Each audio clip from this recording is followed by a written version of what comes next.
বৈদিক ব্রাহ্মণ সমাজ যে প্রতিষ্ঠা হয়েছে, আপনার আমাদের মূল উদ্দেশ্য হচ্ছে ব্রাহ্মণের কৃষ্টি সাধন এবং ব্রাহ্মণদের যারা জাদুনিক ক্রিয়াতে আছেন তাদেরকে শিক্ষিত করে, তাদেরকে সেই সংস্কৃতে শিক্ষিত করে নিয়ম মাফিক পূজা পাঠের বাচ্চাত করে। আর সমস্ত ব্রাহ্মণদের এই যে মঞ্চটা শুধু আপনার জাদুনিক ব্রাহ্মণ যে তাদের না, সমস্ত ব্রাহ্মণদের নিয়ে এই মঞ্চ। যেমন আমাদের প্রেসিডেন্ট আছেন, উনি একজন শিক্ষক ছিলেন, রিটায়ার্ড শিক্ষক। সেক্রেটারি আছেন, উনি একজন কর্মচারী। এরকমভাবে আমাদের সমস্ত ব্রাহ্মণদের নিয়ে এই সমাজ। এটার মধ্যে ব্রাহ্মণদের যে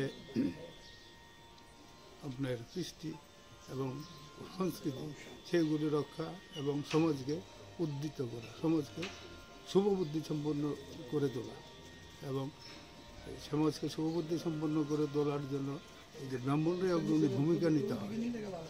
যুগে যুগে ব্রাহ্মণরাই অগ্রণী ভূমিকা নিয়েছে এবং আমাদের এটার উদ্দেশ্য হচ্ছে আমাদের সমাজকে সমৃদ্ধি করা এবং সমাজকে সুস্থ সবল সমাজ পরিবেশন করা।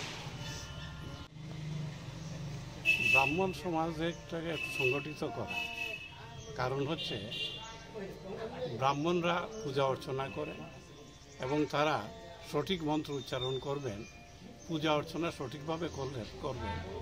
যেমন একজন আমাকে বলল শ্রদ্ধাই শ্রাদ্ধ। আমি বললাম তা নয়, এটা পারলৌকিক ক্রিয়া। আত্মা পরমাত্মার বিষয় আছে, আত্মার সদ্গতির জন্য সেটা হয়। তো অনেকের মধ্যে বিভ্রান্তি রয়ে গেছে। তাই আমি চাইছিলাম যে এই বৈদিক ব্রাহ্মণ সমাজের ব্রাহ্মণরা যখন পূজা করবেন, যজমানকে বুঝিয়ে দেবেন এটার অর্থ কি, কেন পূজা হচ্ছে, মন্ত্রগুলোর অর্থই বা কী। এটা না বুঝলে এরা মানবে কেন? অন্যান্য ধর্মের বেলায় আপনারা দেখুন মানুষ কত সচেতন। আমাদের ধর্মের বেলায় মানুষরা কিন্তু সচেতন তত নয়, অনেকেই আছেন। এই কাজে ব্রতী হয়ে আমি দেখলাম, শুরু করেছিলাম আমি ভোলাগিরি আশ্রমে। তখন আমার দাদা স্বর্গীয় কন্দপ্রাণ ভট্টাচার্য ছিলেন। পরবর্তীকালে বেশি দিন আর চালাতে পারেনি।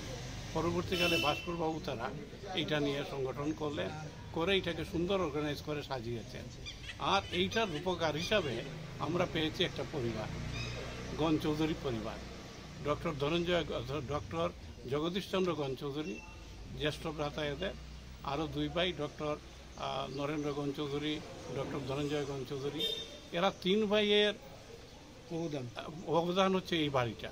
না হলে আমরা বিভিন্ন জায়গাতে আজকেও এখানে, কালকেও এখানে সরকারকে অনুরোধ করা, এইখানে একটু দিন, ওইখানে একটু জায়গা দিন, একটা মিটিং করার আমরা জায়গা পাচ্ছিলাম না। তারা ব্রাহ্মণ সমাজের আশীর্বাদ পাবে, এই পরিবারটাকে আশীর্বাদ করবে ব্রাহ্মণ সমাজ। এবং এইটার উদ্দেশ্য হচ্ছে এইটা যে আমরা সনাতন ধর্ম, যে ধর্মের আদিও নেই অন্তও নেই, এটা চিরকাল ছিল, চিরকাল আছে, চিরকাল থাকবে। এই ধর্মটাকে জাগিয়ে তোলা, কেউ এটা প্রবর্তন করেন নাই। স্বয়ং শ্রীকৃষ্ণ এই ধর্মের কথা বলেছেন, কিন্তু তিনি প্রবর্তন করেন। এটার প্রবর্তক কেউ নয়, এটা সনাতন, চিরকালে। এই জিনিসটা জেনে অন্তপক্ষে আমি অনুরোধ করব ব্রাহ্মণ সমাজকে যে আপনারা প্রত্যেকে অন্তপক্ষে গীতার একটা শ্লোক প্রত্যেক বাড়িতে শেখাবার চেষ্টা করেন, যাতে নাকি কেউ বললে এটা বলতে পারে আমাদের সনাতন ধর্মের মূল উদ্দেশ্য আমরা এখানে জানি। যেমন ধরুন কাশ্মীর পাহেলগাঁয়ের যে ঘটনাটা ঘটল, সেইখানে ওরা বলেছে মুসলমান যদি বলে থাকে বলে কলমা পড়ো, অর্থাৎ মুসলমান হলে থাকে কলমাটা জানতে হবে।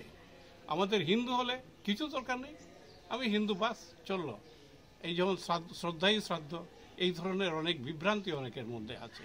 তো এই সমাজ এই কাজে ব্রতী হয়েছে এবং এইসব বিভ্রান্তি দূর করে সনাতন ধর্মীদের জন্য একটা পথ দেখাবে। সারা ভারতবর্ষটাই ছিল সনাতন ধর্মীদের, এটা সংকুচিত হয়ে গেছে কারণ এটা প্রচারের অভাবে। আমাদের পাহাড়ে দেখুন, পাহাড়ের মধ্যে অন্য ধর্ম এসে গেল কিভাবে? এরা বরাবরের সনাতন ধর্মী, কিন্তু কিভাবে গেল? কারণ তাদের মধ্যে প্রচার ছিল না। এই প্রচারটার জন্যই আমাদের সমাজের দরকার। আমি এই সমাজের মঙ্গল কামনা করে, সকলের মঙ্গল কামনা করে আমার বক্তব্য শেষ করছি। হরি ওম তৎসৎ। ওম তৎসৎ। বৈদিক ব্রাহ্মণ সমাজ এটা কালেরই প্রয়োজনে সময়ের নিরিখে বৈদিক ব্রাহ্মণ সমাজ সংঘবদ্ধ হওয়ার একটা প্রেরণা কয়েকজনের মধ্যে জেগেছিল 2014 ইংরেজি সালে। তখন আমাদের মাথার উপর ছাদ ছিল না, গাছতলায়, কখনো বা রৌদ্র ছায়ায়, কখনো বা স্টেডিয়ামের কাছে, বিভিন্ন জায়গায় আমরা আমাদের মিটিং করেছি, নিয়ম কানুন তৈরি করেছি, তারপর এটাকে রেজিস্ট্রেশন করেছি। আজকে দিন আমাদের কাছে একটা স্মরণীয় দিন। আমরা মাথার উপরে একটা ছাদ পেয়েছি, বসার জায়গা পেয়েছি। আমাদের মূল উদ্দেশ্য ব্রাহ্মণত্বকে পুনরায় প্রতিষ্ঠিত করা। ব্রাহ্মণত্ব অর্জন করে আমরা দেবতা হয়ে দেবতার পূজা করব। দেবভূতা দেবং যজেত, আগেই বলা হতো দেবদ্বীজে ভক্তি করায়। আমরা দ্বিজত্ব আমাদের কালের প্রবাহে নষ্ট হয়ে গিয়েছিল। আচার প্রভু ধর্ম বলা হয়, সেই আচার অনুষ্ঠান যথাযথভাবে অনুষ্ঠিত হয়নি বলে আমরা আমাদের অনেক কিছু ঐতিহ্য, কৃষ্টি, সংস্কৃতি হারিয়ে আমাদের মধ্যে অনৈক্য, বিচ্ছেদ এবং বিভেদের সৃষ্টি হয়েছে।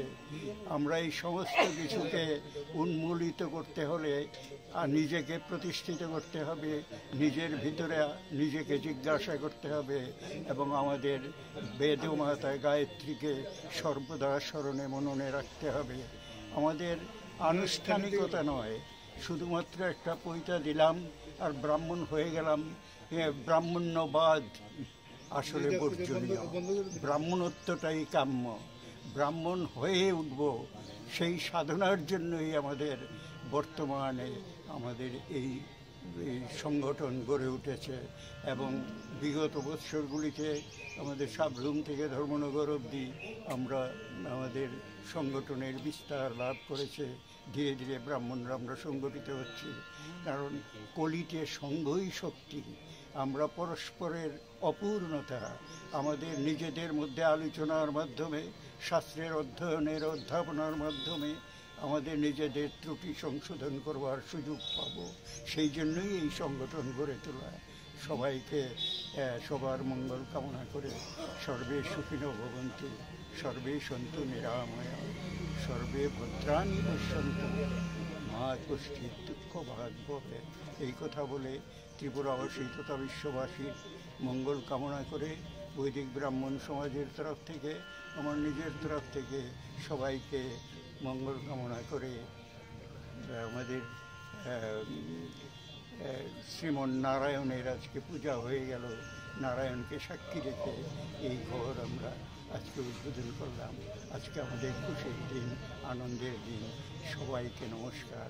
খুলুমখা আং রুমি মুরা সিং হাস্তিনি যত খাগানাং লোকরংনো বুইশো তাই গরিয়া তেরনরগৈ খাকাহাম তাই খাফুরমায়া ফারু নরংনি বাগৈ তুবুই ফাইगा স্বর্ণ অক্ষয় অফার ও অফার চেঙ্গি রুজাখা 22 এপ্রিল नि सिमी 3 मे जरा स्वर्णकमल ज्वेलर्स हास्तेनि जत लोकरंनि बागै कायसा कप्तमा काहाम तुबुई फाइगा आबंखा स्वर्णकमल ज्वेलर्स नरंनि मुचुंतै चाजाक्तै लाइट वेट नि गोबांमा रांसांनि मानै तुबुई फाइगा ऑफर तंगनाय 25% ऑफ रांसांनि मेकिंग चार्जेस ते डायमंड तंगनाय 100% ऑफ डायमंड नि मेकिंग चार्जेस तेबो तंगनाय डायमंड पाइथानिओ बम्पर लाकी ड्र आरो तीनटा डायमंड नि रिंग ते डायमंड नि एग्जिबिशन बो तंगनाय अक्षय तृतीया नि बागै जत लोकरंनो फाइना बागै कबक जाओ हमबाय